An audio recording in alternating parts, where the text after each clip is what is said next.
اس طرح نکل گیا, اس طرح بھاگ لیا. اس نے مجھے فون پہ بتایا, عمران تجھے پتا ہے میں کیمرے میں جان بوجھ کر مسکرا رہا تھا, وہ اس لیے کہ مجھے پتا تھا یہ میرا مذاق اڑائیں گے.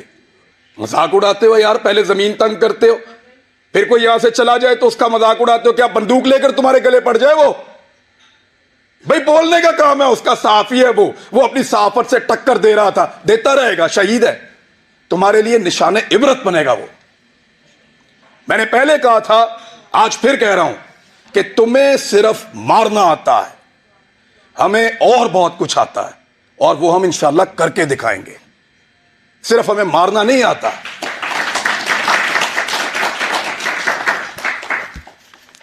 دبا دبا کے اور جس کو دبایا اسٹیبلشمنٹ نے دبایا.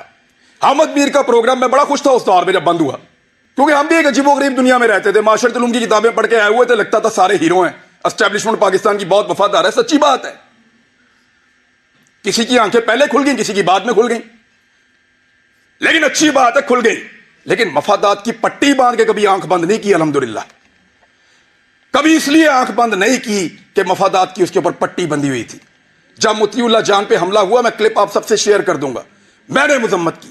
وہ بچہ جس کے گھر کے اندر گھس کے مارا, جس کے ساتھ آپ کا کیس چل رہا تھا, میں نے مذمت کی. جب افسار عالم پہ گولی چلی تب مذمت کی. سب ریکارڈ کے اوپر موجود ہے, حامد میر کے اوپر گولی چلی, مذمت کی. لیکن حامد میر نے اپنے منہ سے کہا تھا, میرے بھائی نے, کہ میرا پروگرام سیاست دانوں نے بند نہیں کیا. عمران خان کی کیا اوقات ہے, بند تو انہوں نے کیا ہے. اب بولتا ہے عمران خان سے بدلہ لوں گا. اپنے مخالف کو پہچانیے, پھر اکٹھے ہو جائیں تو شاید آپ کی جان چھوٹ جائے, ورنہ ایسے ہی اسی طرح ہمارا وقت گزرتا رہے گا. میں صرف اسٹیبلشمنٹ کو ایک بات کہنا چاہتا ہوں کہ حضور آپ کا مرتبہ, آپ کا رتبہ بہت بڑا ہے. یہ بہت چھوٹے چھوٹے کام ہیں جن میں آپ پڑے ہوئے ہیں. یہ چھوٹے چھوٹے کام ہمیں کرنے دیں. اعتبار کریں ہمارے اوپر کیڑے مکوڑوں پہ, ہم غداروں کو یہ ملک چلانے دو. آپ محب وطن ہیں, بہت بڑے لوگ ہیں, آپ بڑے بڑے کام کیا کریں. آپ کا رتبہ بہت بڑا ہے, بڑا مقدس کام ہے آپ کا, ہم اس کی قدر کرتے ہیں, یوں سلوٹ کرتے ہیں آپ کو, خوش ہوتے ہیں آپ کو دیکھ کر. لیکن یہ چھوٹے چھوٹے کام ہمارے لیے چھوڑ دیجئے, ہمارے لیول پہ مت گریے. آپ بیچ میں سے نکل جائیں نا تو ان سب مافیاز کو ہم سنبھال لیں گے, میڈیا والے.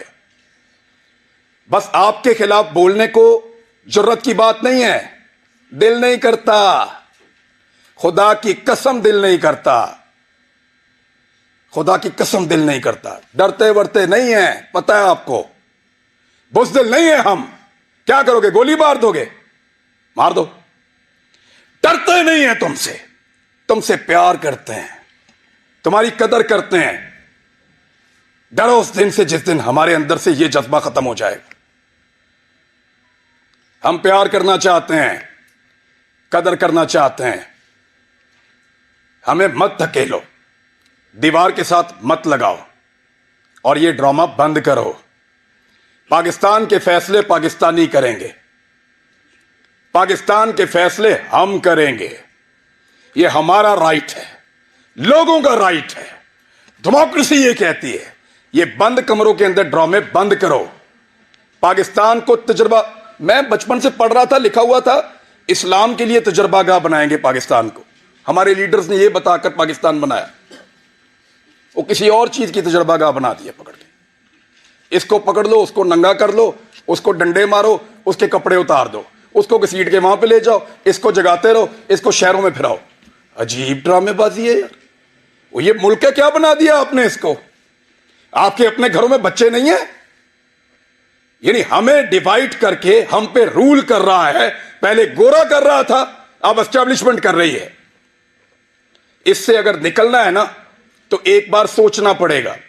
میں نے یہاں کسی کو تنقید کا نشانہ نہیں بنایا, میں نے صرف بتایا ہے کہ وہ کون ہے جو ہم سب کو ڈیمیج کر رہا ہے. اس موقع سے ہمیں فائدہ اٹھانا چاہیے. ہم سب کو ایک موقف بنانا چاہیے, ایک موقف کم سے کم اس بات کے اوپر کہ ایک کو مار پڑے گی تو سب کو مار پڑے گی. یہاں سے بھی شروع کر لو تو بہت ہے. باقی مرضی ہے, اگر ڈیوائیڈ اینڈ رول کرنا ہے تو پھر کرتے رہیے. اس گندے کھیل کا حصہ بننا ہے تو بنتے رہیے. بٹ صاحب کو میں اس لیے اپریشیٹ کروں گا کہ کوئی بھی فورم ہو, کوئی بھی جگہ ہو, کوئی بھی بلائے, جب صحافت کا نام آتا ہے تو آپ لوگ آ جاتے ہیں. سر آپ لوگوں کا بہت شکریہ. حالات بہت مشکل ہیں. جس ملک کا چیف جسٹس کہے کہ وہ بے بس ہے, ادھر بٹ صاحب کیا کریں بیچارے. لیکن یہ وقت بھی گزر جائے گا, یونٹی آئے گی انشاءاللہ, اکٹھے ہوں گے. اور ہم نہیں چاہتے کہ ہم اپنی اسٹیبلشمنٹ کا مقابلہ کریں. بعد آ جاؤ. اب تک کے لیے اتنا ہی. Thank you.